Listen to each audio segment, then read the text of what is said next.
ایک بڑی خوبصورت حدیث، رسول کریم صلی اللہ تعالی علیہ وسلم نے فرمایا، رب فرماتا ہے ایک بندہ ہے، اس کو میں نے آنکھیں نہیں دی، اندھا ہے،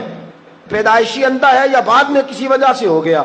وہ بینا نہیں ہے، نابینا ہے، اس کے پاس آنکھیں نہیں، لیکن اس نے زندگی بھر صبر کیا، صبح قیامت وہ کھڑا ہوا تو رب کریم نے فرشتوں سے فرمایا، فرشتوں اس کو میں نے آنکھیں نہیں دی، بیچارہ نہ بیٹی دیکھ سکا نہ بیٹا، نہ باپ دیکھ سکا نہ ماں، یہ کوئی دنیا کا نظارہ نہیں کر سکا، تم بتاؤ اس کا اجر کیا ہے؟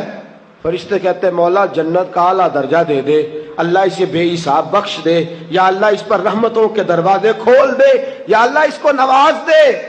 تو رب فرماتے اس نے ساری زندگی بغیر آنکھوں کے صبر کیا ہے، اسے صرف جنت نہیں ملے گی بلکہ آج اسے اس کا رب اپنا دیدار بھی کرائے گا۔